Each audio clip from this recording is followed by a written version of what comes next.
Welcome to the March 12th Caribou City Council meeting. We have two councilors absent, and I don't know why. Could we please rise for the Pledge of Allegiance, and would you remain standing after the pledge, please? I pledge allegiance to the flag of the United States of America and to the republic for which it stands, one nation, under God, indivisible, with liberty and justice for all. Thank you. I'd like to take a few moments of silence in memory of Don Collins, a former mayor of Caribou, who passed away this weekend. Those of us who knew him personally know what a great person he was.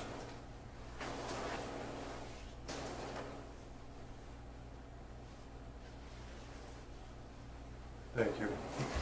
Thank you. Okay, we have any public input from anybody in the audience tonight? Mr. Morrell, would you come up to the podium? Doug Morrell, 5 Sullivan Drive. Thank you for the time to make this presentation. I'm going to direct this to the town manager. I once served on the city council, and during my tenure there was a capital improvements program, a program that was designed to set aside funds each year to, number one, maintain our current city assets in a condition of B grade or better. Number two, to maintain our current city assets into the future with a set aside funds to maintain a B grade or better. Assets were defined at that time as such items as vehicles, fire trucks, police cars, plows, etc., roads, office equipment, personnel equipment, parking lots, and buildings. Before my council time, monies were accumulated and placed into different accounts within the CIP. During my time, this was a self-funding program that allowed for proper maintenance of our city assets with very little or no tax increase to the Caribou taxpayer. I can remember then City Manager Steve Buck often referencing the fact how positively unique Caribou was to have this self-financing program. Based on the documents that I've received to date, it surprises me now to find that our police and fire buildings fell to such a disrepair that building an $8 million new public safety building is the only answer to meeting the needs of Caribou.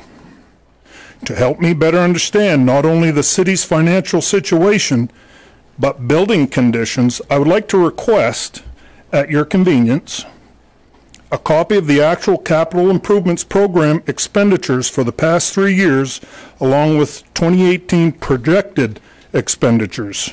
Also, any independent asset audits relating to the condition of our entire city-owned buildings. Thank you. If you... Okay. Thank you. Thank you. Is that doable without too much trouble? Yeah. Anybody else on public input?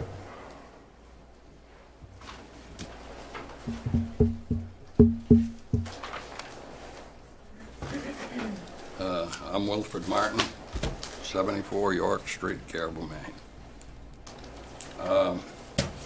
I want to touch upon something that I brought before you people at the council at the last meeting. And it's called tax increment financing.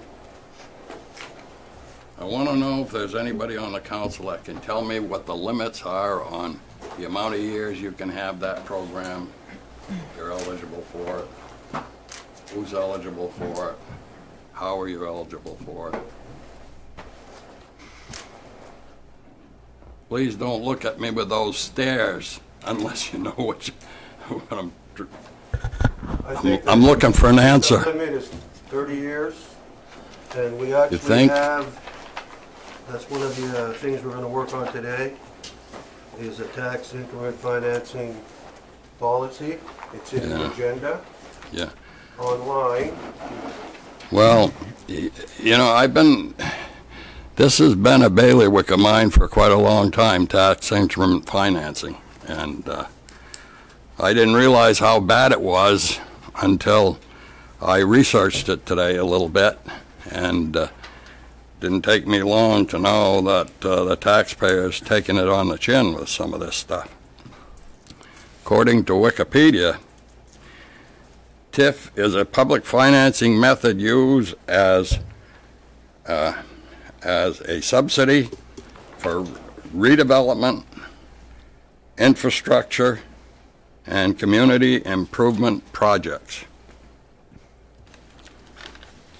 It was first used in California in 1952 and authorized in all 50 states in 2004 for a defined area or district for economic development projects or districts or public improvement projects in a community using state funding and regulations. In other words, the state funds this, our state.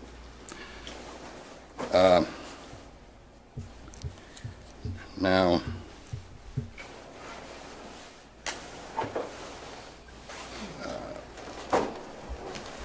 in 2011, California Governor Jerry Brown enacted legislation that stopped the diversion of the state funding of tax dollars used to make up lost tax back to communities, which put the responsibility back to the communities to fund that liability.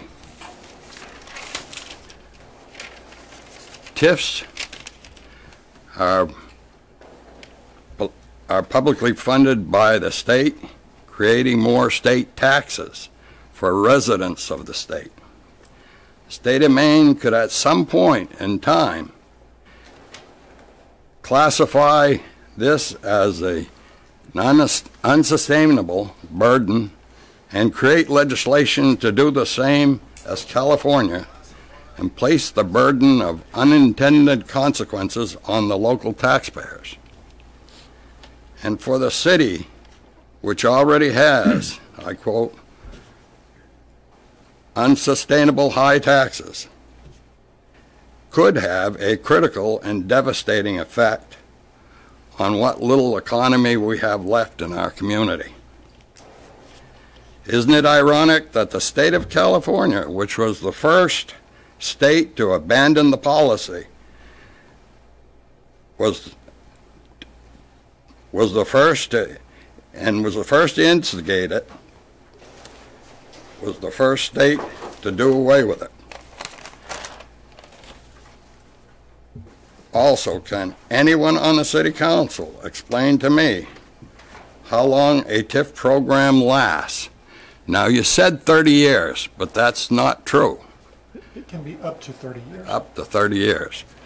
And it would depend on the project. I don't think this money was meant for individual programs. We've already passed one in this town.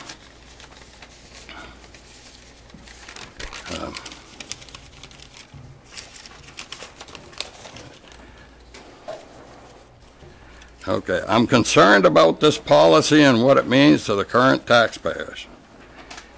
Caribou tax base is not growing. Offering TIFs do not help our tax base problem. I realized TIF agreements, I never realized TIF agreements were over 10 years. You're telling me that it's up to 30 years right now, right? An open discussion on the pros and cons of a TIF policy and program would be helpful to the community in developing a growth plan. Nothing is free here. The costs are just transferred back to the taxpayers. And if the state backs out of this, creates legislation to back out of this and never pay again, the unintended consequences lay on the city's back. I would urge the council to take more time and deliberation in future policies such as tax increment financing. And I think that's something that we got to discuss before you allow any other TIFs within the city of Caribou limits. Now,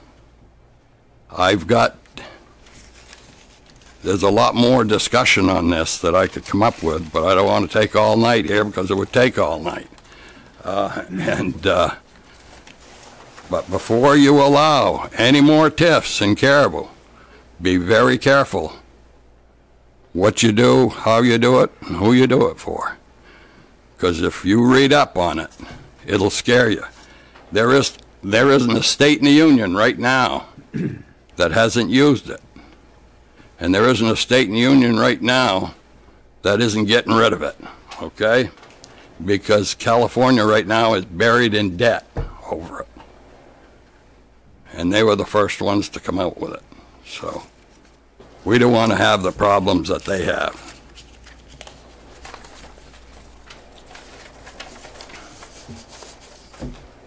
Thank you. Okay? Any questions or? Thank you. Jesus, that's a hell of a good answer. Any other public input?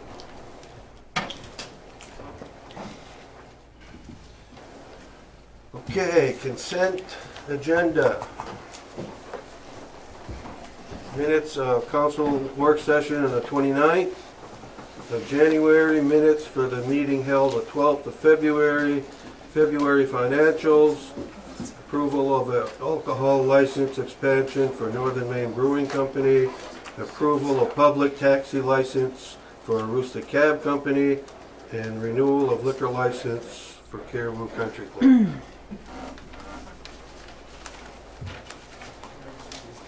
So moved. Lucas Lake. It's been moved and seconded. Any discussion? Yeah, I just got one comment.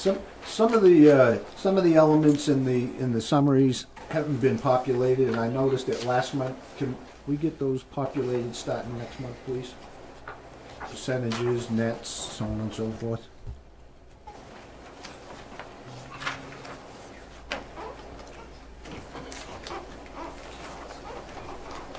Yep.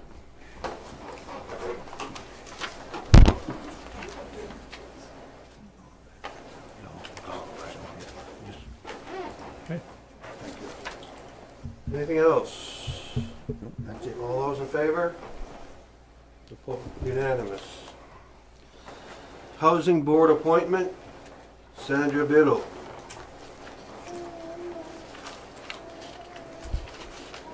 Wishes of the council. Move. Discussion? All those in favor? Unanimous. Caribou City Age-Friendly Community Recognition. Manager? Mayor and council, I'd like to, have Ken Murchison and Bill Flagg come up, and they can tell you a little bit about this program quickly and explain what's going on with that. I'm Bill Flagg from Caribou, and last summer I attended a conference on gerontology, and there was a workshop on age-friendly communities. And I chose to attend that workshop, and it was fascinating what work was being done in many communities around the country and the state to make communities more livable for people as they age. And looking at Caribou's demographics, that 41% of our population is over age 50, and more than 20% is over age 65, I thought it would be a good opportunity for Caribou to look at the possibility of being recognized as an age-friendly community. So I met with the manager and Ken, and we completed an application, submitted it to AARP, and they approved the application, making Caribou the first age-friendly community in Aroostook County. There are 46 other communities in the state that are considered age-friendly, but there wasn't one in Aroostook County up until we received this recognition. I'm happy to pass it around if you want to take a look at it. I also thought I'd distribute some information to you about the impact of the older adults on the state of Maine's economy. And as you look at the numbers, you see it's very substantial. There is no financial commitment required for the city to be selected as an age-friendly community. Our goal is to set up a volunteer committee that will work to look at some of the issues that we think could improve accessibility and other. We're already doing an awful lot in Caribou for our seniors.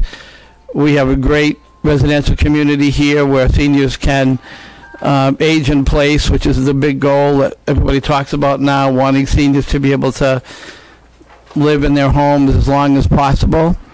And you'll see as you look at some of that information, I think we have the ability in Caribou to create a very nice place for people to age in place. We hope to begin. There is a small grant that AARP provides for the development of a plan and an assessment of what we're currently doing and what we might plan to initiate later. So we will be eligible for that grant, and we will apply for it and then begin a planning process. And we certainly welcome the input of the manager or the council. We'd love to have a member of the council who may have interest in this particular area. If you'd be interested in working with our committee, I do plan to work with Ken Murchison. And again, this will be volunteer activity that will be done primarily evenings, monthly meetings, probably some subcommittee work in between. But I was really pleased with the manager's response to this.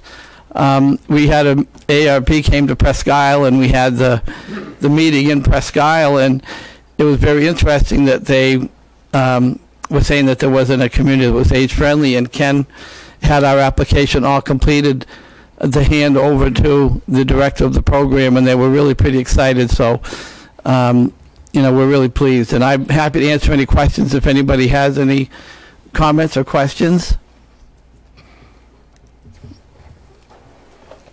Thank you. Thank you. Okay, item number 7, public hearing.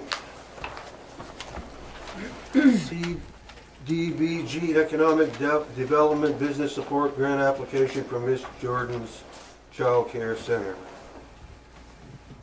Open a public hearing at 6:17.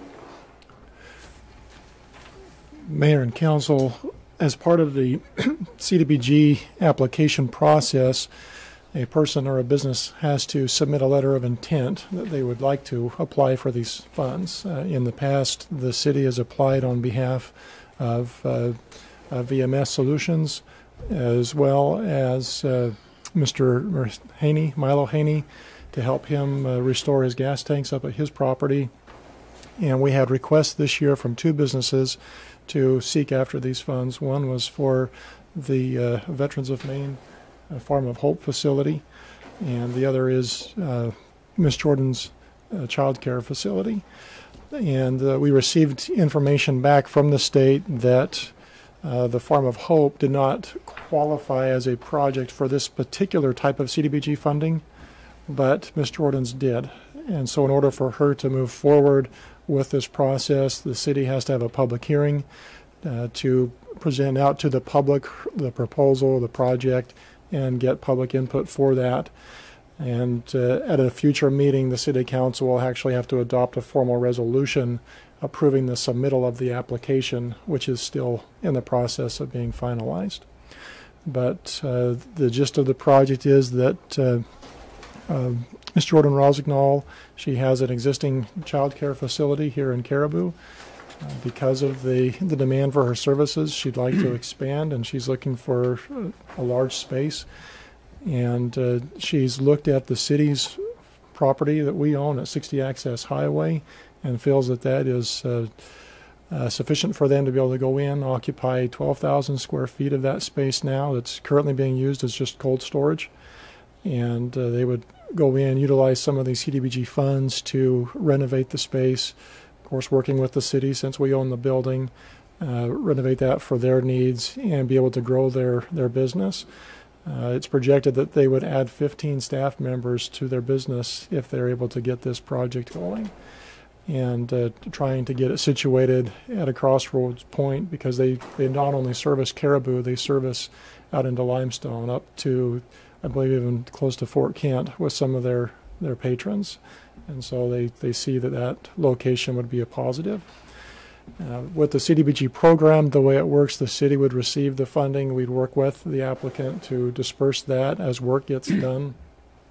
And if it comes down to where the economic indicators aren't met that they've said they would be able to achieve, then there would have to be some paying back of these funds, which again we would work with the business owner to take care of that as needed.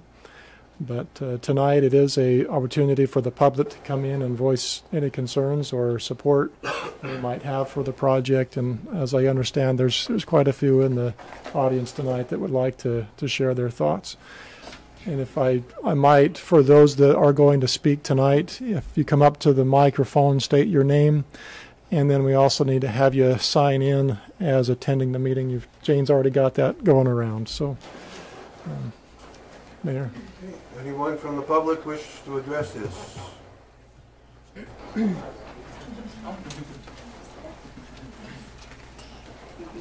My name is Derek Michaud. I've been an employee at Miss Jordan's for a little over a year now. The place has been great. It's been an awesome experience. Jordan has a really exceptional program put together for kids. We started them as early as 2 months, and then it goes up to 5. So basically take them right up into kindergarten. The program itself, it's constantly developing. Jordan puts a lot of hard work and effort into it. As a whole, I've noticed a big difference between kids that attend our daycare and other daycare. And I think that's specifically because the program she has put together puts a lot of emphasis on providing the kids with social skills and the knowledge they need to kind of handle public school and really our diverse nation as a whole. For example, we do some projects dealing with holidays from other cultures, or we celebrate a lot of our own national holidays. And in regards to social skills, we deal a lot with teaching the kids to kind of avoid cliques, you know, like everyone's like their own friend and whatnot. We do a lot with nutritious meals, et cetera, et cetera. But I mean, yeah, it's a really great place. It's been a lot of fun to work at, especially as a man. It's kind of sad, but there's really seems to not be too many male influences in the child care field. So having the chance to be a male influence for kids 2 months to 5 years has been great, and I think it's done a lot for them as well in regards to them developing as people and potential community members. So yeah. Thank you.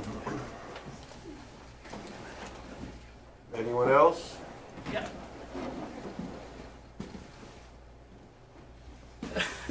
You can sit right there if you want. My name is Mike McCartney, and I work at the Maine School of Science and Mathematics in Limestone, and I'm the 2016 Aroostook County Teacher of the Year. And when my wife and I made the decision to move our kids from move our son from the daycare that he was in to Jordan's, it was, initially it was a hard decision to move our child from one place to another. Now the idea of either of our kids ever leaving is just, something that we don't even like to think about. I have seen this little guy here grow tremendously. Jordan is in personal touch with the parents and the students all the time.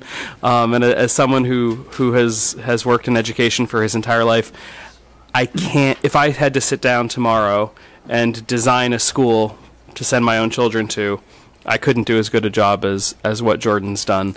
It really is an absolutely phenomenal place. You were the person who brought. I brought you over, that's right.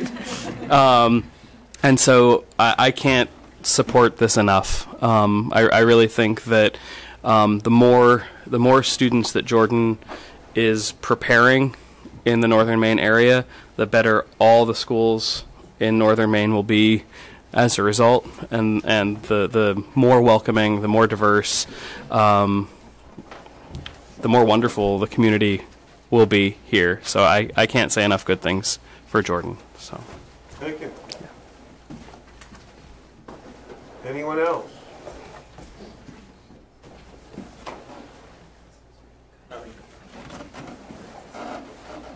Good evening, everyone. Christy St. Peter. I live on 19 Collins Street in Caribou.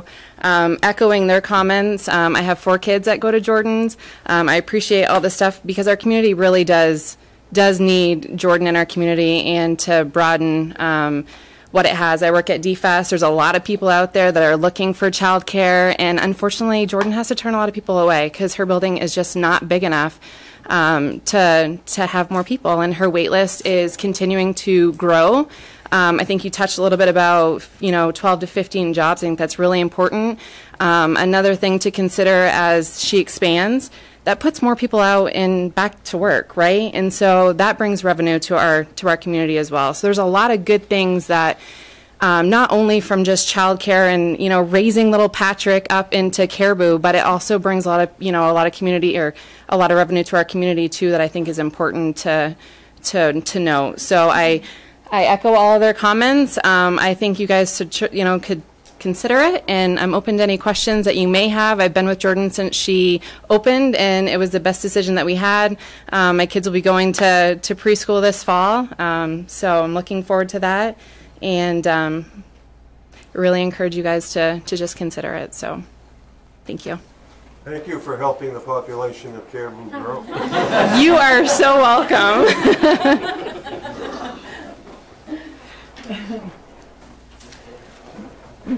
My name is Thomas Hannigan. My wife is currently a teacher at Miss Jordan's. I remember the day my wife came home from work, having a steady job, 40 hours, working at a bank, having weekends off. She came home and told me, you know what, this isn't what I want. This is my passion. And every other teacher in that building, that is their passion. Whether it's what they went to school for or what they wanted to do to begin with, that started out as a small school, and it's grown tremendously even in the last year to show that Miss Jordan's has brought in kids from pretty much near to Fort Kent, and there's kids from Westfield. The whole state of Maine, being on Presque Isle Fire, being in the Maine Army National Guard, and being a technician for Goodman Networks, I'm all over the place. I'm in people's houses. Today I was in 4 houses in Caribou, and I saw mothers home from work with their kids because they couldn't find childcare. I believe personally that if you give Miss Jordan's this opportunity and what she needs to expand, not only will it affect Caribou, it'll affect the state, and it'll affect the state 20 years from now when one of these kids becomes the next mayor, when one of them opens up whatever Pat wants to do, a little Star Wars shop. He wants to run a preschool like Miss Jordan's. Oh, he does. And as far as every one of those teachers going into work every day, it's not an easy job. I mean, my wife is pregnant, not even having the kid here, it's already rough. It's a lot of work. And each one of those teachers goes in there with a smile on their face, putting whatever's aside, puts everything aside, knowing that at least once a day in Miss Jordan's, they're going to get, Miss Jordan, I love that you're my preschool teacher. Miss Jordan, I love that you're my best friend. Or even, Miss Maddie, your hair isn't so cute today. Or, I love you as my teacher, stuff like that. Not every kid is going to be honest and tell a teacher how they feel, but the bond between the teachers in that school and the bond between the families in that school, it's more of a group. Like Derek said, it's not about cliques and it's not about groups, because not one kid is not loved any different. And the opportunity for more kids to be loved that way would be great. Thank you. Anyone else? I actually have some letters of recommendation if you'd like those. Letters of recommendation if you want them. Or, yes. Yeah? Okay. Mayor and Council, if I might also point out that Ms. Jordan Rosignol, she's not in the audience tonight. Her and her husband, or I guess if you want to say Darren Stone, they've taken a long-needed vacation to Florida, and so they had that planned before the public hearing was scheduled, but certainly they were able to rally some troops tonight to come and present some thoughts to you. Anything from the council? Question I have, how many do they employ now in the location? In other words, what's going to be the increase in employment? Yeah, I think it's about 10 people. Be more than double. So I think we have 10 current employed, around 10. We have a lot of UMPI students that come in that are not paid, that come in and just do hours and different things like that. So paid. Like paid right now is 10 and it might go up to 15. Yeah. It could go up to Yeah. 15. It could It would 15 add more. 15. Oh, you'd add 15. So you'd go from 10 to 25? Yeah.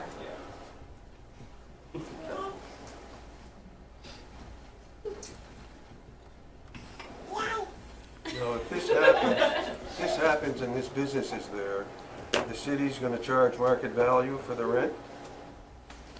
That's Or- for you as a council to decide how you want to handle that, but Well, shouldn't they know that before? yes, they understand that there would be a lease from the city.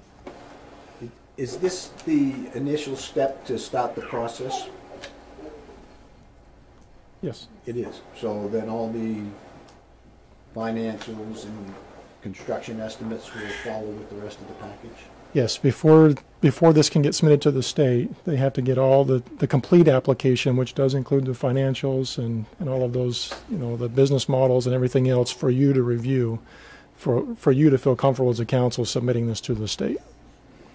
And if all the criteria for the performance requirements are not met, who is liable specifically? The money would have come to the city, and so the city would ultimately be liable, but that's where we would work out an agreement, separate agreement with the applicant. For recovery of For whatever recovery. was expended? Okay. Yes. She's aware of that? We've had discussions about Okay, this. all right. Mayor, if I might just read in, we have letters of recommendation here from, I'll just read the names that are on the letters, not the entire letters, but one from a Jana Greens, Ashley Nadine Stickney, Jonathan Clayton and Lori Clayton, Elizabeth McCartney, Brian and Haley Powers, Emily O'Neill from Northern Lighthouse, Elizabeth and Justin Quinones. Okay. Jonathan Clayton and Lori Clayton. We also have one from Radio Communications Management, signed by Mac D. McKnight, Christy St. Peter, and Mei Ling. And so we can add those to the public hearing comments, and all of those are generally in favor of moving forward with it. I got a couple. Okay, so it's the $250,000 is what's needed. Part of that's going to be a grant, and part of that's going to be loans. It says funds coming, a cash match, with funds coming from loans, private dollars, and a portion of the city funds already reserved. Okay. Yes. So is the entire $250,000 going to end up coming from the city? The minimum grant that they can apply for is $100,000 from the state, and so that would be the $100,000 from the $125,000 from the state. Okay, so the $125,000 comes from the state. Then that's a state grant. Right. Okay. If they get approved for the program, And the other 125 would be from the city? would be a combination of their personal finances, their loans, and the city.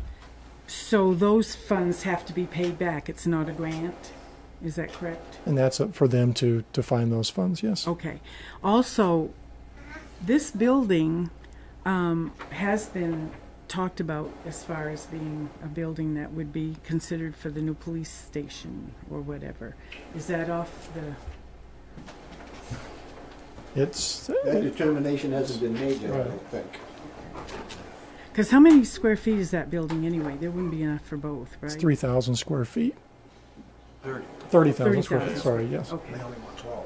Yeah. But you have right now you have about 2/3 of it are occupied by the potato bag Okay. manufacturer. Right. Okay. So that if she went in there, then that would be taken off the... Okay.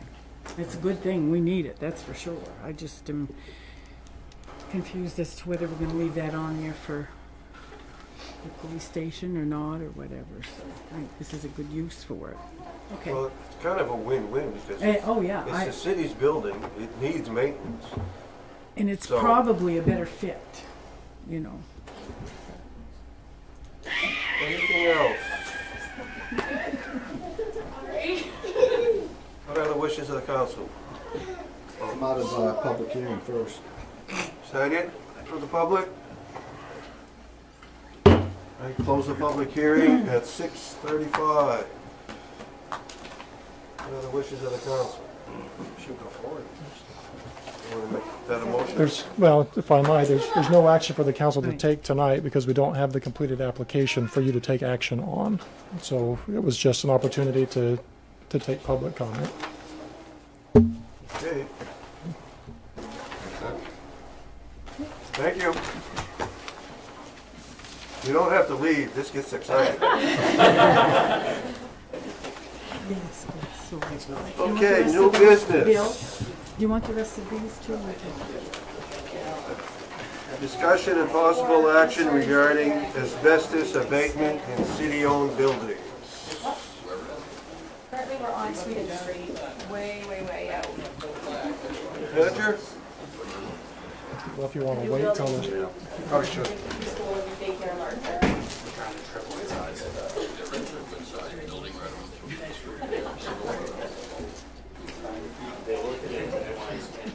She wants 12,000 square feet. 12,000. Yeah.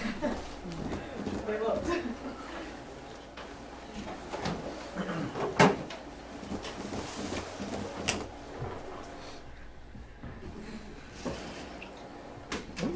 Mayor and council, we've occasionally, as a city picks up properties either through our own acquisition or through tax process. Some of them, we have a program that we've been utilizing over the past couple of years to clean up blighted properties and to get rid of potentially hazardous buildings. As we look at this coming year, there's 3 properties, 2 of which are on Patton Street, 29 Patton Street and 32 Patton Street, which are old buildings. We've owned them for quite some time, and it's been proposed that they become part of our blight cleanup program. Also, we recently acquired 66 York Street through a tax acquisition. Again, another building that is nearly falling in on itself and really would not be a good candidate for resale to somebody else without possibly having some liability there. And so we're looking at those 3 single-family homes being city-owned buildings. Were required by the State Department of Environmental Protection to conduct asbestos abatement. We don't believe that that's been done for those 3 single-family homes, and so we don't know what type of remediation would be necessary in those 3 buildings. But we'd like to utilize city funds to move forward with that through our slum and blight removal program. The other 2 buildings that are on the list, the Sincox School, we recently were deeded that property from the RSU as part of the overall new school land swap program. They have completed an asbestos study for that building and determined the study came back and indicated that it was needed in the amount estimated at $12,200 to go in. There's a small area of floor tile and some pipe wrap that would need to be cleaned out of that building before it can be torn down. Just a quick reminder that as part of the relocation of Teague Park and the National Park Service, we had to find an additional park area to build or improve, and the Sincox School site was one of those designated acreage for this new park. And we have to have that school down within 2 years now from that. And so we need to move forward fairly quickly with the remediation of the asbestos and getting that torn down. And then also the Hilltop Elementary School, that property, I've seen deeds. It was my understanding that the school district had signed that over to the city and it just hadn't been recorded yet. But late last week, We found out that they have not signed the deed over to the city yet, but everything is in order to do that fairly quickly. And so they are also looking at, they've done an asbestos study on that building, and the estimated cleanup from that report is $233,000. In talking with the Caribou Assisted Living Group, who would be the end owner of that building, they think they can do it for a lot less than that, but we'd have to put it out to bid to see. The city right now has a budget of $75,000 for slum and blight removal, and we can utilize those funds to get as much of this work done as we can. The Hilltop School and even the Sincox School, the RSU has budgeted for that cleanup, with the off chance that the TIF doesn't move forward and that project doesn't move forward, the school district would be responsible to make sure all of that asbestos is cleaned up before all that comes down. And so definitely the work at the Hilltop School, it was anticipated that the Hilltop cleanup would be handled through the TIF process. All the tax increment funds would go towards offsetting the cost for that cleanup. And the Sincox School, the cost for that, part of that cost was anticipated that that would be the responsibility of the Caribou Assisted Living Group, their cost of taking it down, one of the factors in them being able to pick up the Hilltop School at the end of the process. So what is the deal? I mean, they were supposed to take down Sincox, right? Right. Why do we get a building? Why do we accept a building that has $12,000 worth of asbestos? I mean, is this RSU going to pay for that removal? That it's part of the responsibility of the group that's taking the building down to pay for those things. So bottom line, is the city responsible for any of these funds? We would be responsible for the first three properties. Patton Street, New York Street. Patton Street, yeah. New York Street. But the rest has been taken care of, or will be taken care of through contractual obligation with the TIF district and the land swap. In other words, do we necessarily care what those numbers are? Should we?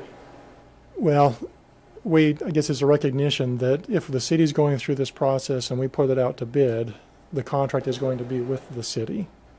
And so the contract for those, whatever those amounts ultimately are, that is the contract with us, and then it would be up for us to make sure that we have the security in place from the RSU and the developer before we execute the contract and let them move forward with the work. But if the developer's going to take down Sincox School, we don't have to put that number out to bid, right? Well, as a city-owned building, we would want to put it out to bid just to make sure the prices that are coming in. Because they themselves, as the developer, are not personally going to go in and do it. They're going to contract out to somebody else to come in and do the work. But you're right. It ultimately is their responsibility. Yeah, if they're subcontracting it, from our perspective, they're doing it. Right.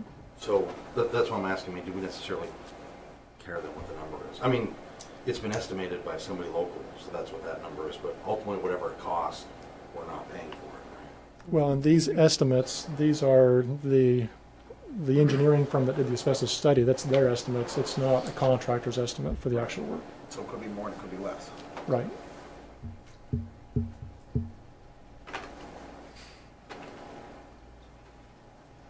So part of... But I guess my bottom line question is, the hazardous material in those two buildings, does the city own it? Right now we own the Sincox. What I'm talking about is the hazardous material. Like, there'll be a chain of custody document that'll be generated when that is abated. Whose name's going to be on that when it's taken out? That's going to be RSU? I'd have to look at that. I don't know for sure.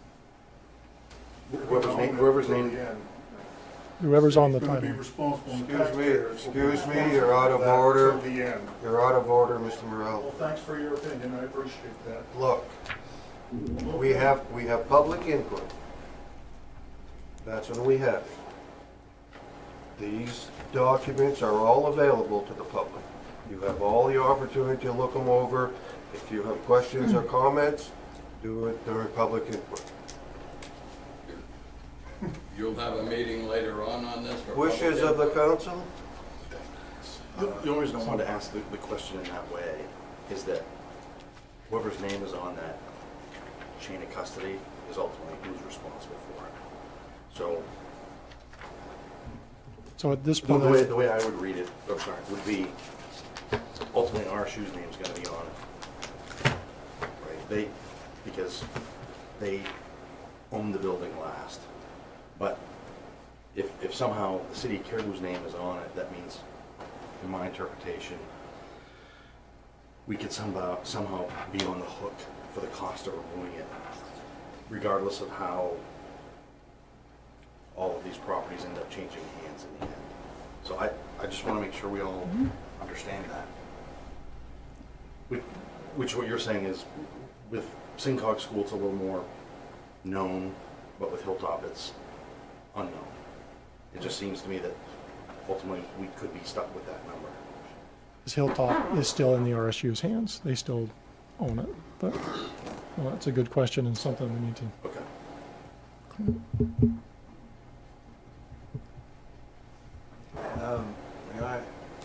I'm not familiar with this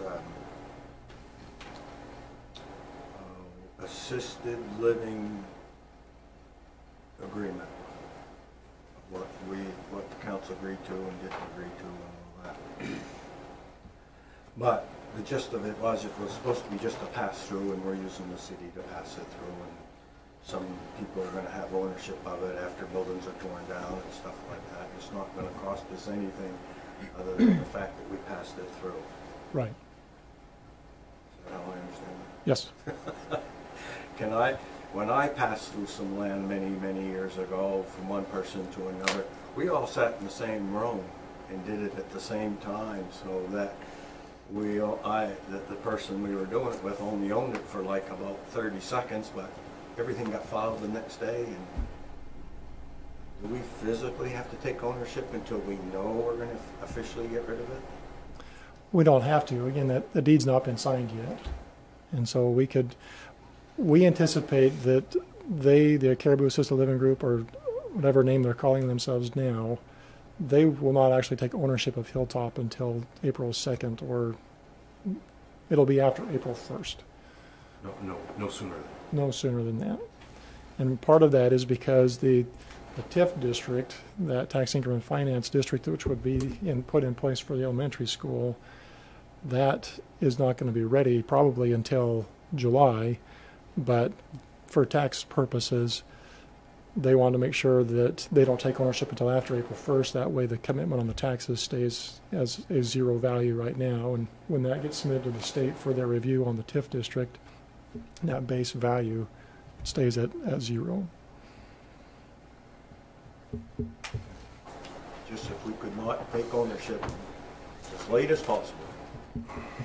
Not that even one day would make a difference, but okay. Mr. Mayor? Mr. Mayor? No. No. What? No. What? No. There's a lot of confusion about this building. I'd just like to ask a simple question. Come see the manager tomorrow. Or call. I'm getting sick of seeing the manager. I'm sure the feeling is mutual. What are the wishes of the council? So moved. What? What are we approving? Approving to go ahead with the study. I gotta go back here. To the study for the properties 1, 2, and 3, and to agree or whatever for that, so that can go forward for the 2 buildings. Does the city need to get bids for the 2 schools? We're basic for the 2 schools. Again, it's basically because we own it, or the school owns it. We're kind of just being that similar pass-through, but we're taking the lead on the contract for those abatement. The RSU asked that we take the lead because it's a project specifically benefiting Caribou, whereas RSU represents more than just Caribou. They've asked that we take the lead for that one. I just don't like the idea of us getting a bid on it, because that assumes then we're going to take responsibility of the cost. Am I reading that right? Yes. In other words, why would we solicit a bid on something that we're kind of in agreement right now that it's not our cost to bear? Can the RSU ask for it if you need a bid, or is it going to be assisted living that's going to ask for it?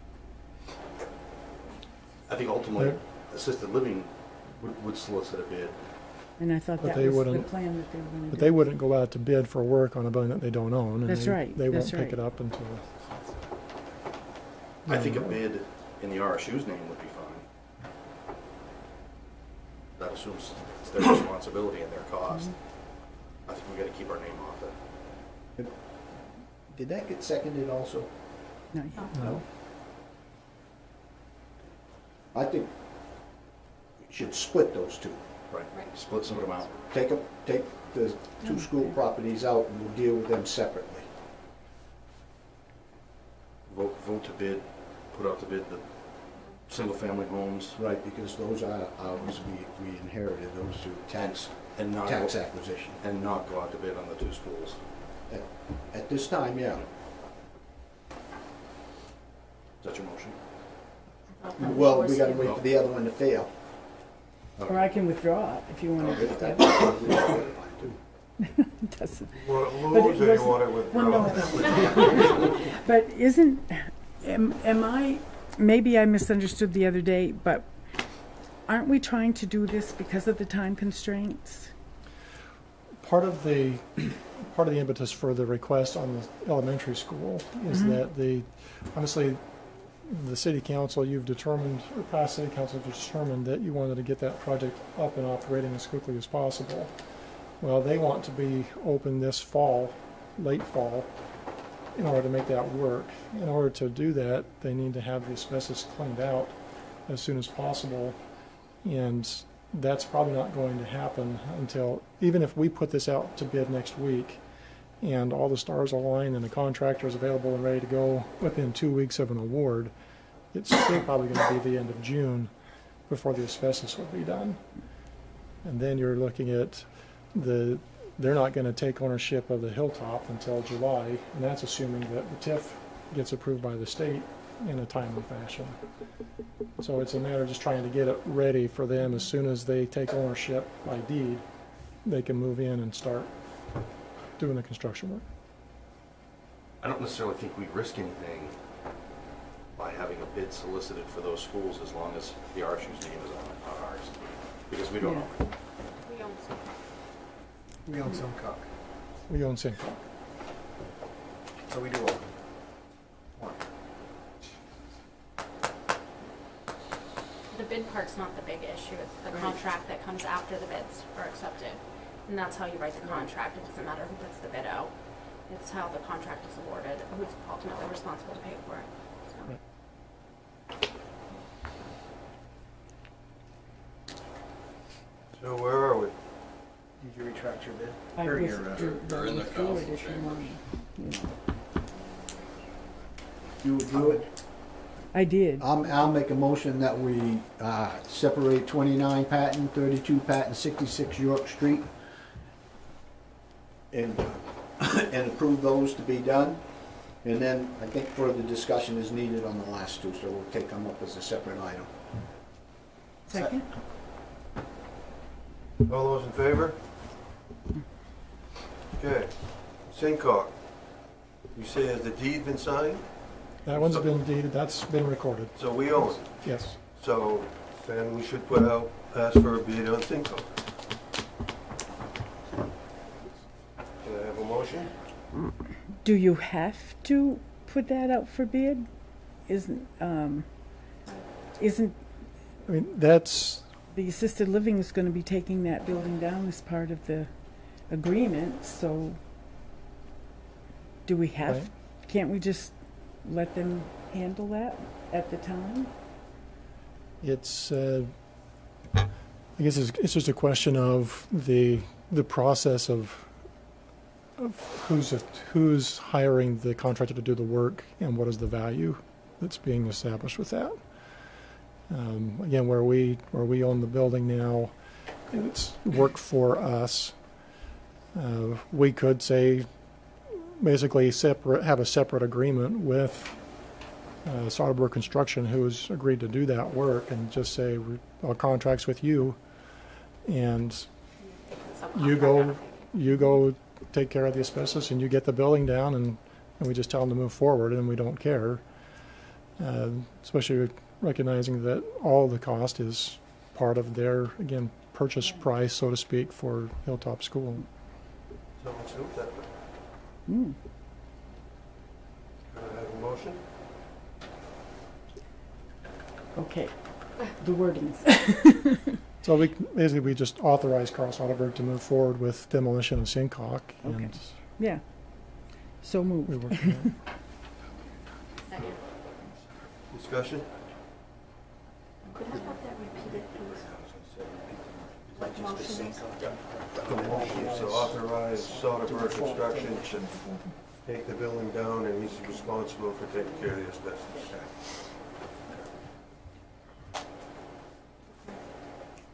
Any discussion? All those in favor? Unanimous.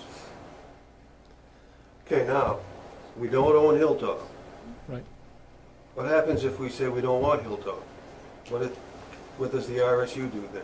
They retain ownership of it, and Can they make a deal with Assisted living. assisted living? I mean, Didn't I ask that question and the I know, answer it's was been no, it asked had to before, go but somehow- to the city? it's The RSU budgeted for this? Mm-hmm. They did, right? And this is a reimbursable type effect, right? So why don't we let them expense their budgeted thing and get reimbursed? so which they can do, and so this comes I to understand it's a tax issue, all right, but still, Right. it's a responsibility where it belongs. right. So the implications of that, not implications, but some of the nuances of that would be the TIF district was anticipated to pay for the cost of the abatement of the asbestos, in that they would take ownership, they would do all their construction, they'd abate, they would open up for business, and those new tax dollars would, in a sense, be utilized to reimburse the cost of all the abatement. If the Caribou Assisted Living Group, if they bear that cost, then those TIF dollars would go back to them to help that out. If the school district utilizes its funds, then we would need to come back and revisit the credit enhancement agreement and make it so that the assisted living group would get less reimbursement from TIF dollars, and portion of those dollars would go back to reimbursing the school district for that expense. So it's just a matter of who's going to do the work and making sure that we have the enhancement agreement drafted so the appropriate entity is getting reimbursed. Either way, there's gonna be an adjustment to the enhancement agreement, correct? Okay, so what difference does it make? Somebody's already budgeted the funds, let them do that, work the reimbursement there, and then we'll adjust the enhancement agreement. got a motion? Yeah, I can make that a motion. Did you get all that? Or I gotta repeat it? Oh, we were just discussing. Okay, the motion is to have the RSU take care of the abatement. And the credit enhancement agreement would be adjusted accordingly with Right. Second. Second. Discussion. All those in favor? Unanimous. Okay, thank you. Discussion and possible action regarding weight limits on local roads. So we have a list of roads. Albert, Sawyer, Caribou Lake, George Washington Memorial Drive, Maysville, Ogren, Old Washburn Plant, Railroad Street, Richards Road, Westgate, and Thompson Road. Move to approve. Well, we can second and then have discussion. Okay. Any second? Second. Discussion. So, this weight limit, to the notes I have here, Powers Roofing, so they're on Railroad Street, Westgate Road, that's the nearest access to LDA. Why would we want to limit? It exempts Okay. Like, you have a packing shed and the trailer trucks have to come in to get the potatoes out and so forth, those are exempted. The Westgate Road is beyond the LBA. It's out past the golf course and out that way. Part of The Westgate Road here to the base though, and Mooring Industries. So It's basically Oh, geez, for, no, he did the whole thing, if you didn't have he? an option, take it. But if you need to go to Irving Farms, you don't have an option, you go. I mean, that's pretty much what it means. Part of my discussions with Dave Willett, our Public Works Director, was that a road may make it on this list for two reasons. One is that we personally don't think it's able to handle that weight. The other is that other townships have restrictions in their city on that weight, and if we don't put those same restrictions on our roads, then trucks travel down our roads, and then they don't have a way of turning around except by driving on the adjacent townships' roads where they have a weight limit. So part of it is being neighborly with the adjacent road. In other words, say like New Sweden, Connor, Limestone have exempted it on their end? Yes. Okay. All right, we have a motion and a second. Any more discussion? All those in favor? Opposed? In favor? Unanimous. Discussion and possible action regarding administration of various business licensing procedures by city staff. Mayor and council, we've, per your direction, we went and looked at our ordinances at those types of businesses which occasionally come to you and which, for the most part, there's never been any issue with you approving, and looking at it, could we handle those administratively and try to speed up that process for certain businesses. And looking at the city's ordinances, not charter, but the city's ordinances, there is a list that Jane, our city clerk, has put together, and perhaps she can walk you through those. But in the staff memo, we require by ordinance that the municipal officers, quote, municipal officers, are the ones that approve these licenses. And by our own ordinances, that is defined as the city council. And also, similarly in state law, municipal officers is defined as the legislative body of the city. And so things like taxi cab licenses, dealers in junk and second articles, pawnbrokers and hawkers, itinerant photographers, lunch wagons, special amusement permits, licenses for the sale of liquor and hauling of garbage, refuse, and waste. All of those different businesses currently have to come to you for your approval. Even, or I should say that the licenses for sale of liquor, we also have in the ordinance that we're required to have a public hearing before action can be taken on those licenses. Under state law, we're not required to have a public hearing. We may if we want, but we're not required to have one for new liquor licenses. And so we've, at this point in their ordinances, we've taken a stricter policy than what the state requires as far as those are concerned. And so we have this on the agenda tonight for more discussion. We can't just have you say, staff, go ahead and start taking care of that because it's in the ordinances. We'd have to bring back a code amendment to make sure that all of that gets cleaned up appropriately. But I don't know if you want to add anything to that, Jane. So I don't know if there's any question on those from the council. I personally had to look up itinerant photographers. Basically, that was people would set up on the sidewalk and they would have their cameras and they would say, hey, come, I'll take your picture for $1. It's those types of businesses that we really don't see anymore with the day of selfies. Selfies. So the only one that's still governed by state statutes is the initial application for liquor, correct? And that says that we may have a public hearing if we want. It says we may. Right. Okay, and we got must. In the city ordinances. The city ordinance. Okay. So then by statute, there's not a requirement for a public hearing. Right. Okay. But it is required for us to approve. Under the The initial application. No, it can be delegated. I've spoken to the manager that I think it should come to the council for first-time liquor license and special amusement.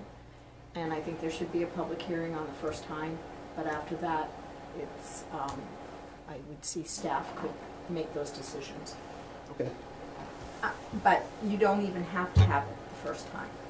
It is May, and about 50% of the communities in the state, and I got this from the state liquor licensing, delegate it. The municipal officers delegate it to other staff members. Could be the town manager, could be the city clerk. There are business licensing divisions in larger communities, and it could be a police chief. For the liquor part of it, not other business licenses. Those are usually through the clerk's office. Thank you.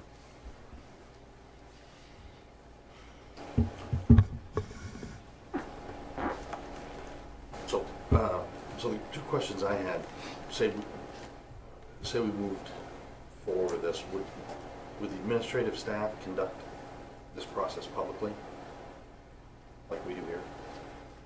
If you want us to have a public hearing, and we could set up a venue for public hearings and let people come in and do that.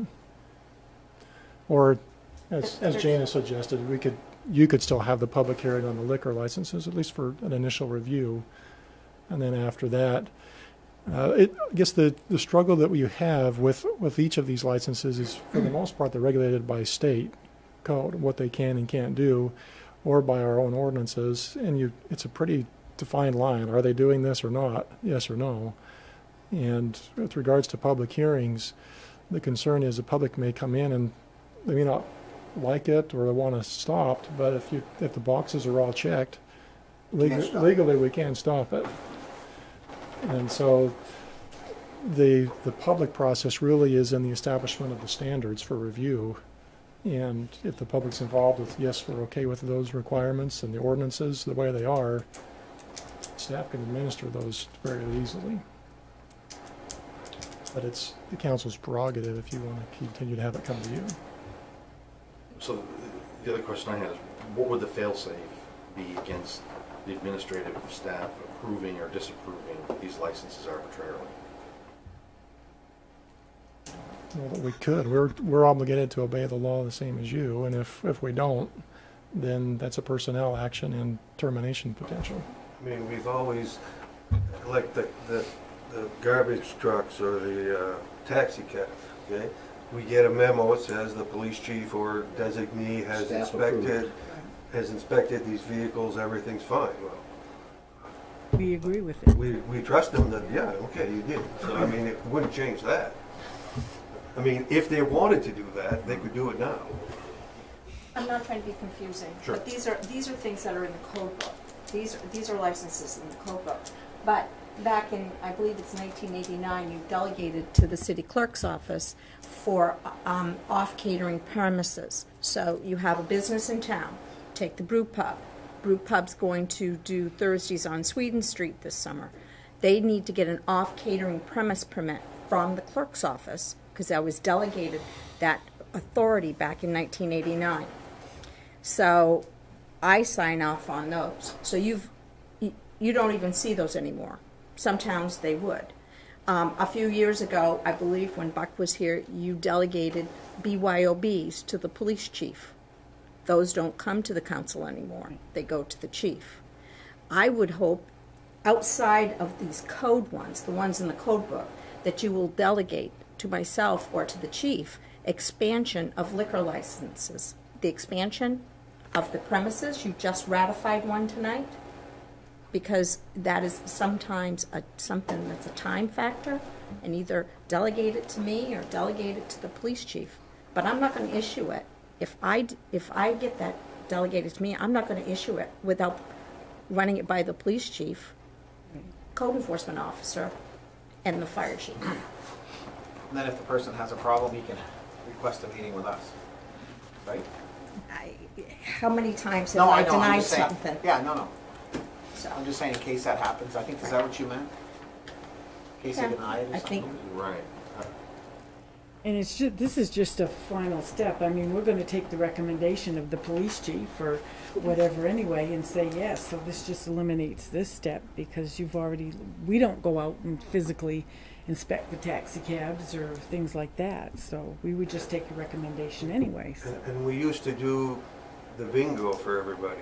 Every month we'd approve, and then we delegated that, say, hey. You did it for 3 years. 3 You do years. blanket letters. You Yeah. give permission for 3 years. Yeah. I'd like to have 5 next time, but it's 3 years. So this is. What are the wishes of the council? So, Phil, what did you say, like the first-time liquor license, we I'm gonna need go to with see us? as far as the This is licenses for the sale of liquor, I'm gonna go with what Jane recommended there. Go forward with that. The first time you come in front of the council and have a public hearing. I'm much more comfortable with that than making a first-time decision with a liquor license or have it delegated to someone else to do that decision. But it's three people that are making a recommendation. Code, fire chief for the health officer, and the police officer. Taxi cabs, every vehicle and rubbish truck, rubbish hauler is inspected by the police department. They're signed off on it.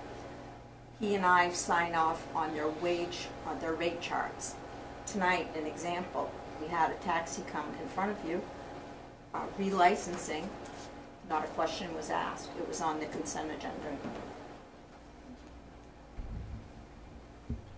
So what are the wishes of the council? Manager? I might come back to Councilor Patrick's question. I'm not sure it's been resolved yet. He seems to be Nope. concerned still. Are you? I think I got it.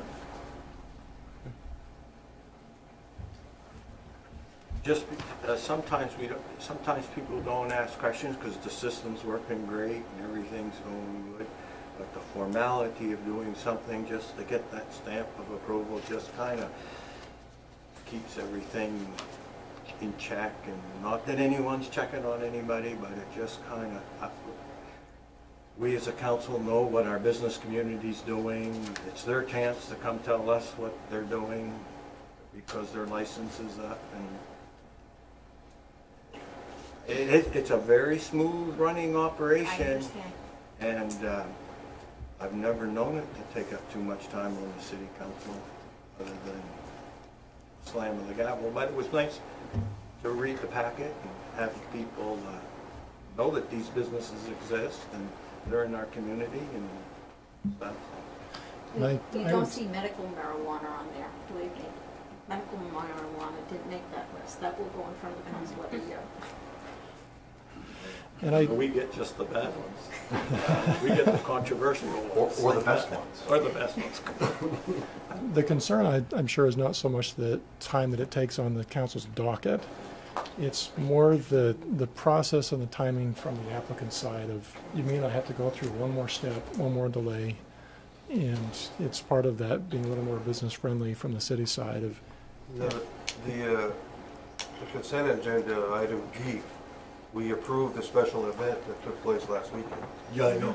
Well, I don't, it's just the idea that it came in front of us, though, and I'm not gonna be. If it's a timing thing, we'll get by it. What we could do is we could get a list from, like, I don't know where, but we approve the following licenses. Fair enough. Or, in the last month, and we don't have to vote on them, but we can say, okay, those, something like that would work. Fair enough. We can give you a monthly report of business licenses that were issued, and That could be part of the clerk's dashboard, to put that. But I'll tell you, we've got one more council meeting before the May 1st. There's something like 7 rubbish haulers and 1 taxi cab company. Okay, and letters went out to them in February. 7 of them, not licensed. I mean, they gotta all have everything in by, I think, April 3rd. That's a no anyway. And they'll come right in front of us and we'll just pass them right through. You probably will. Yeah. There's only been controversy once, and that was when one coming from another town that was new. Okay, so again, what are the wishes of the council? I'll move that we accept these recommendations and go ahead and move forward with the changes to the ordinance. I second it. Any other discussion? All those in favor? Unanimous. So we'll draft an ordinance to be read in on your next agenda that will make these changes. Okay. Number 8D, resolution 0301-218, approving the 218 revenue budget. So we all have a copy of the revenue budget and the summary. We've been over it several times. Thank you for the nice summary, manager. Any discussion? I got one. I think I got about 3 questions. Under the overall summary, the $250,000 line for ambulance services, has that been removed from the expense budget? Phil, could you explain, what page are you on? 52. Excuse me, 52. 52. You made mention of it and said it was still in the expense budget, and I think I looked real quick and it was still there. Can that get removed? We can, if you want to make that a formal action, we could do that. It's no longer required. That's $250,000 out of the budget that we don't need. I know that with regards to that, we can bring that back and to address the expense budget if you want to do that. I know that Chief Susi is looking at the possibility of can they utilize 50,000 of that to retrofit the ambulances to handle the heavier. Already been in the budget. Right, the heavier patients that they need to transport. A separate item and a separate category. So that's. All right, well, then let me ask the rest of these questions and then I'll... under fire and ambulance, you got ambulance billing for Holton, Callis, Van Buren, Island Falls, and Patton as a revenue source underneath fire and ambulance, and that should be moved to general government, correct? Because we moved the ambulance billing over there? Phil, I hate to interrupt you again. What page are you on? 57? Yeah, 57. Thank you again. You are correct, yes.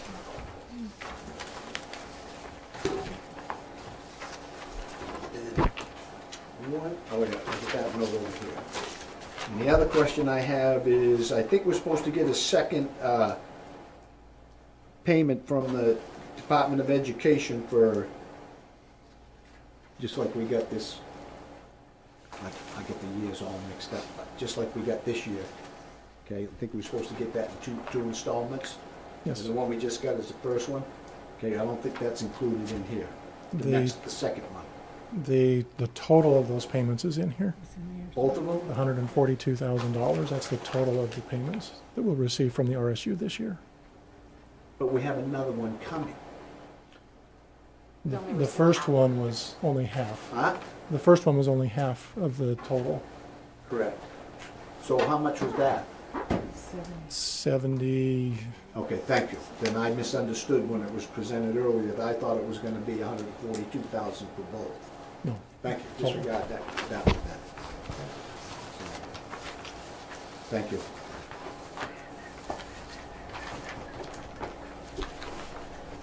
Anything else? What are the wishes of the council? Move to accept with the 2 corrections that were recommended. And again, those corrections are? Remove the $250,000 line from the expense budget and move ambulance billing contracts from fire and ambulance to general government. That's where they are, right? Yes. Yeah. Okay. Second?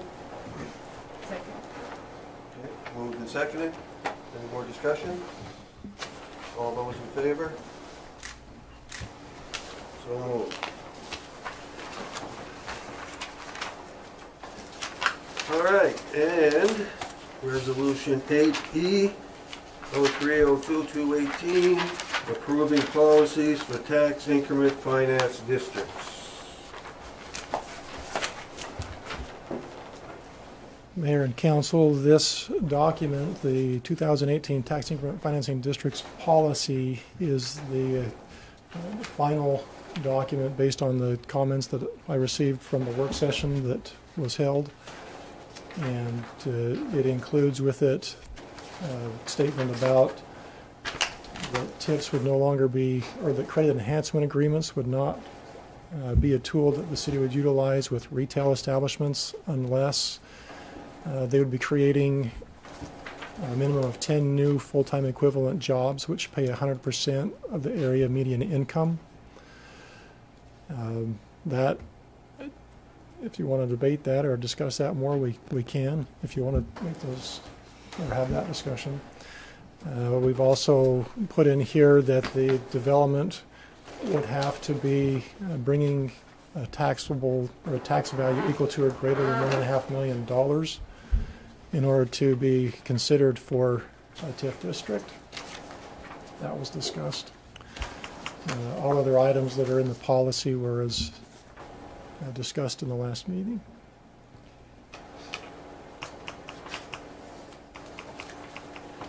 Is this going to be a separate policy aside from what we have in the ordinance? This would supplement the ordinance. This will supplement the ordinance? Right. So in effort, if we're supplementing the ordinance, shouldn't we treat it as an ordinance and not a policy? We can adopt it as an ordinance if you'd like to do that. If we do that, then we got to go to a public hearing too, correct? Right.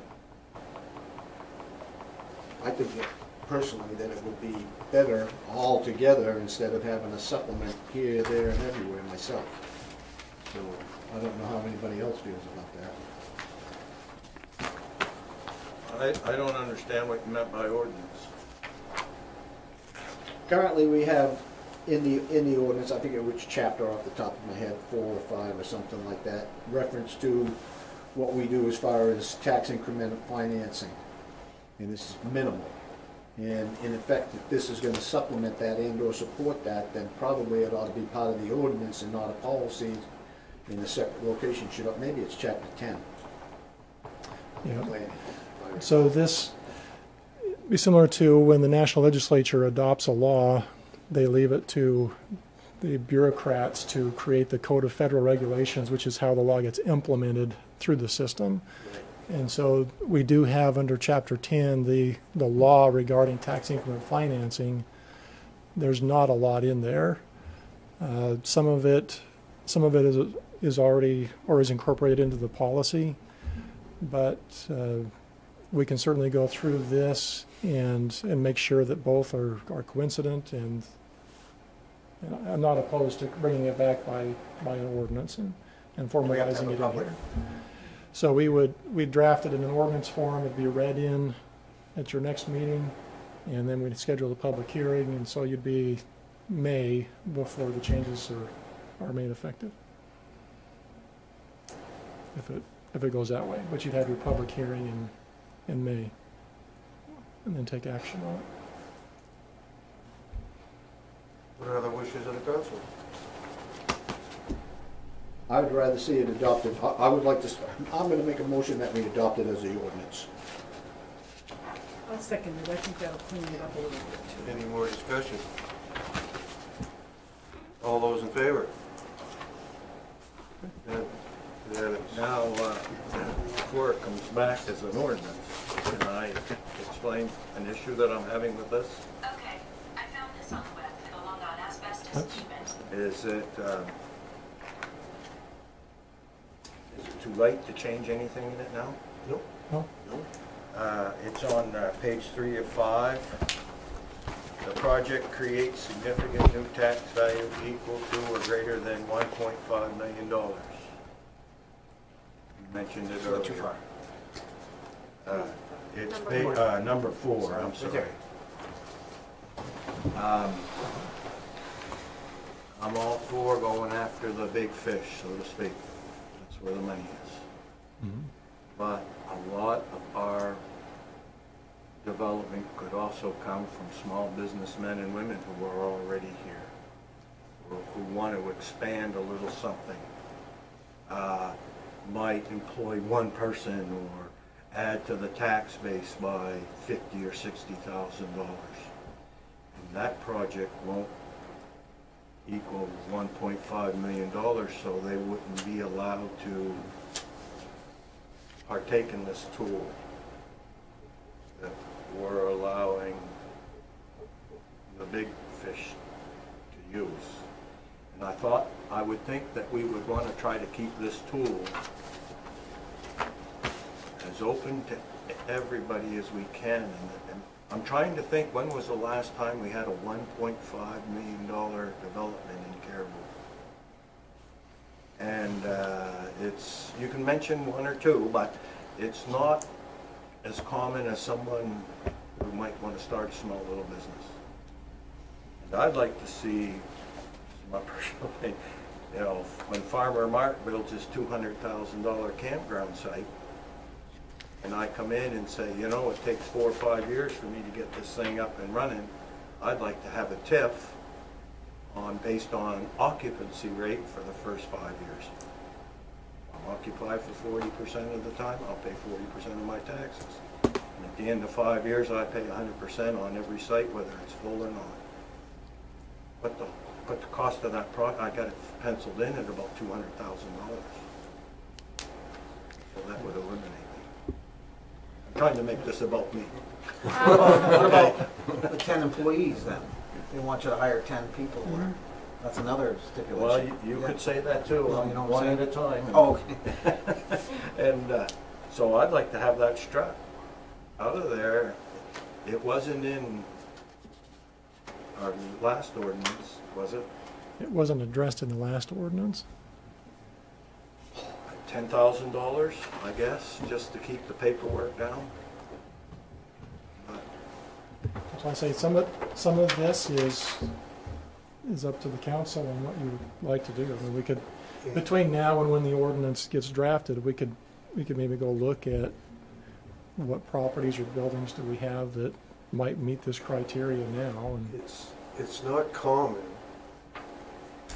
correct me if I'm wrong, it's not common to use TIF for retail.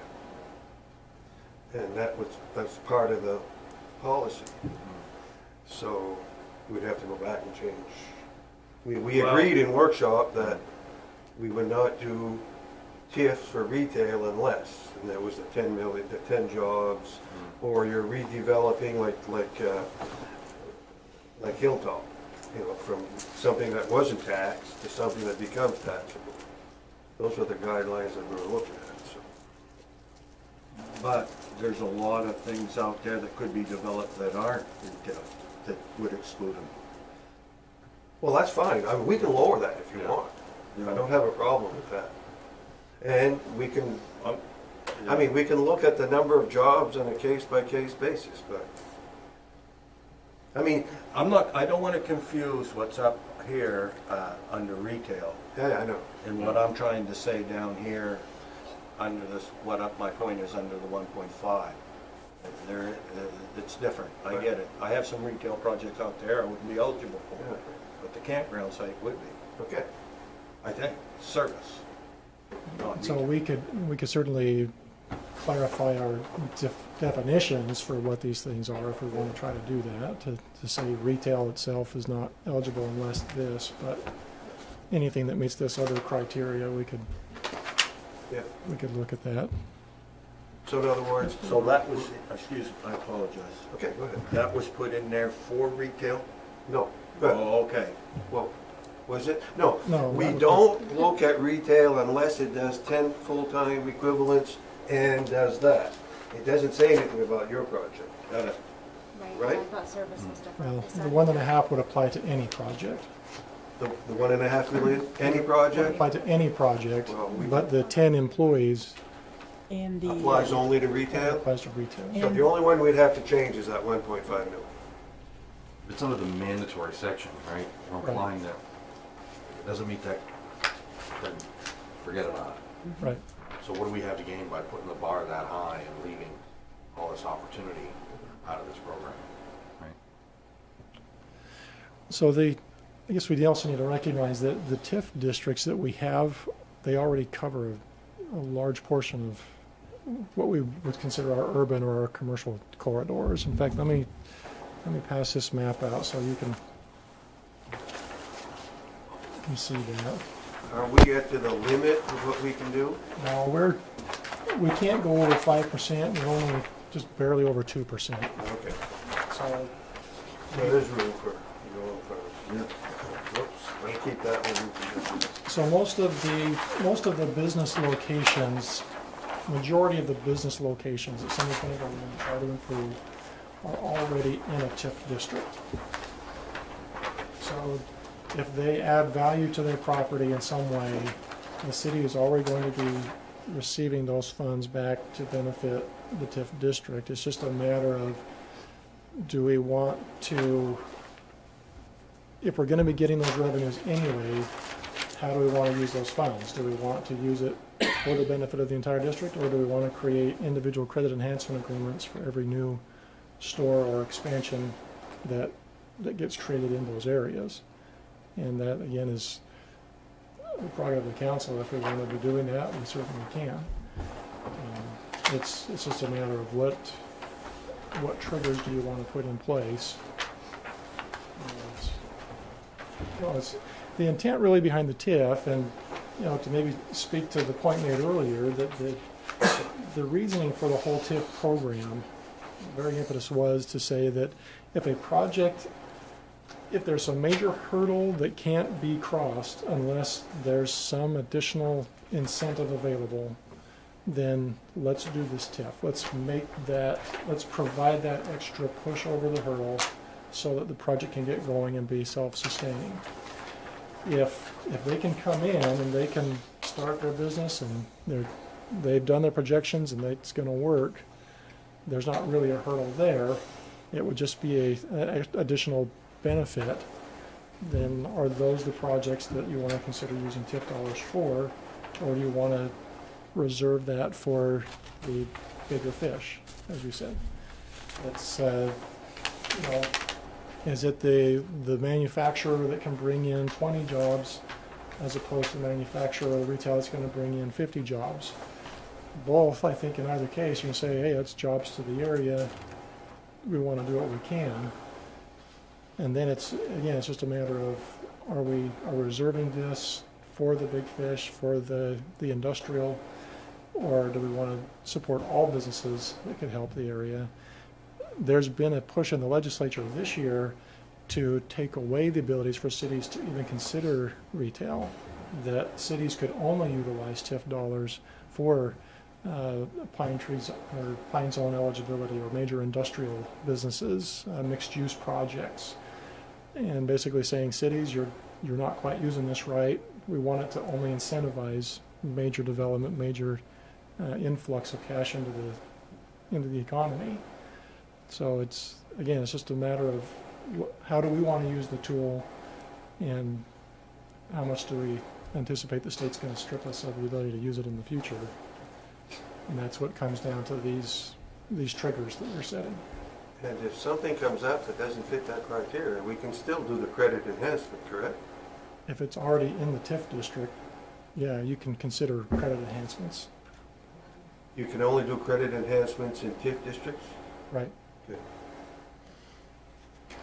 Good. So, for instance, on Gons Farm, if they want to create a service industry and rent it out and create a recreation hostel or hotel type of environment or RV park, maybe he has to run a major sewer line or build some major infrastructure that he's just not going to be able to make this work unless there's a tax increment district to help recuperate some of those major infrastructure costs.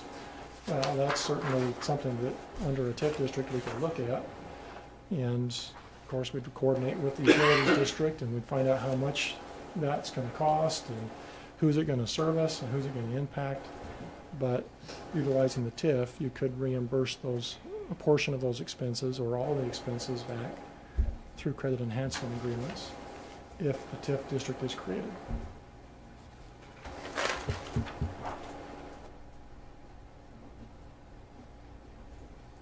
Okay?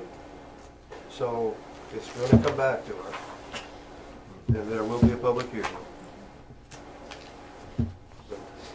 And I'm concerned about $1.5 million. Okay? I mean, is the risk, like, say put that down, but I mean, you can address it right now. let's call it 15,000, just to go the other direction. Is the risk that we get flooded with all these proposals? No.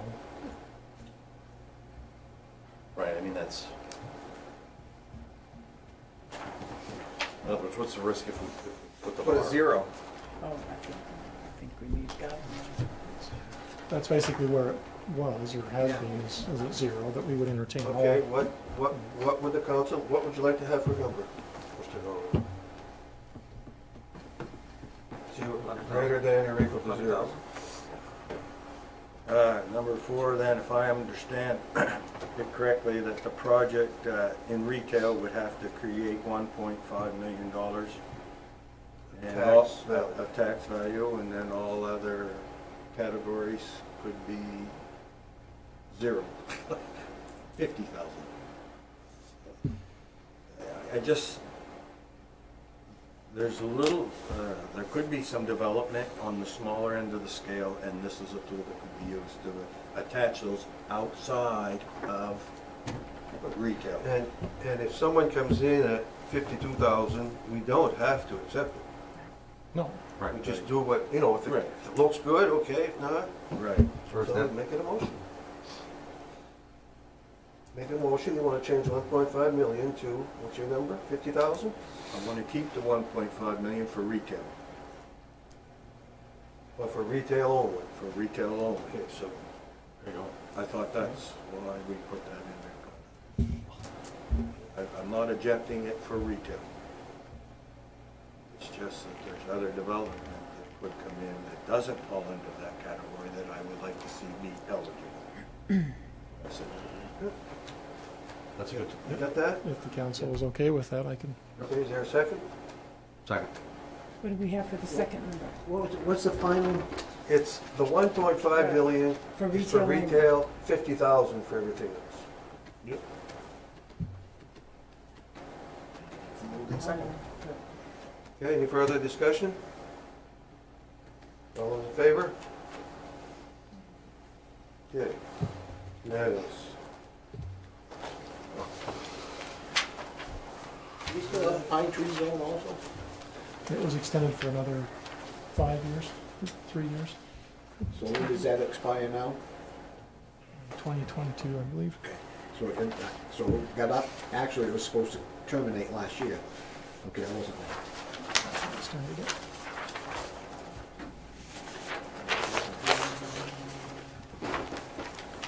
Okay, item number 10. City manager 6-month evaluation. Manager, there's something you want to discuss about this, or? At this point, it's informational. Under the city charter, the 1-year evaluation is supposed to be made public and final action taken by the city council. So this is a 6-month, but here it's might as well be made public as well. So the information that's in the response, it was done anonymously, and so it's just for information of the council. And Was that first one that you rated yourself? First one? Did you get any You were hard on responses back yourself. from the staff? We've got 5 back from the 11. Why didn't you put it in there? Some of them aren't as complete as those ones, and Excuse me? we'll add them in there if you want. It'll be appreciated, that way we can, you know, get. Actually, I can even bring it up. Let me.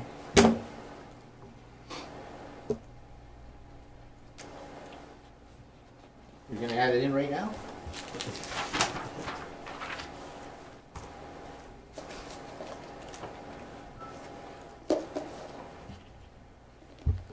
Any other discussion?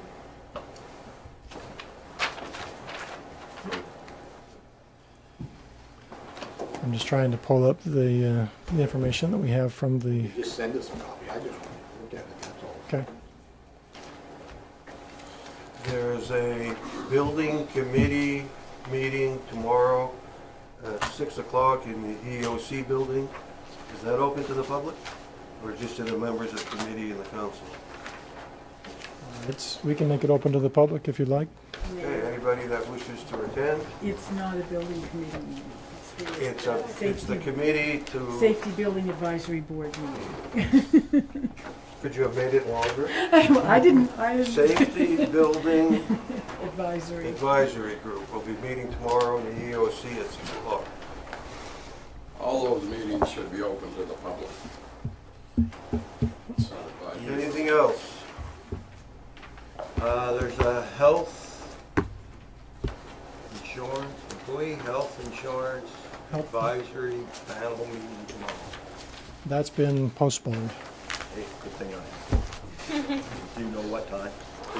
Do you know the new date? The new date will be next Tuesday at 11 o'clock. What time? Next Tuesday at 11 o'clock. The presenter from MMA that was going to come up for that meeting didn't want to brave the storms. No, that's not move. It's just gonna be another storm next week. Okay, is there any... I gotta go to Bangor. Well, actually, I gotta go at the end of the week too. Does any counselor have any other business? You're forgetting one thing on the agenda. Any other business? Yes. Yes. Maybe sometime in the future we could discuss the definition of economic development. All right. We have a city manager who spends 50% of his time on economic development. Just the definition of it. I'd like to hear what the council says. No big hurry. Our next meeting, manager, is when? Currently scheduled for April 9th. April 9th. Anything else? Move to adjourn? I make a motion we adjourn. All those in favor? Meeting's over.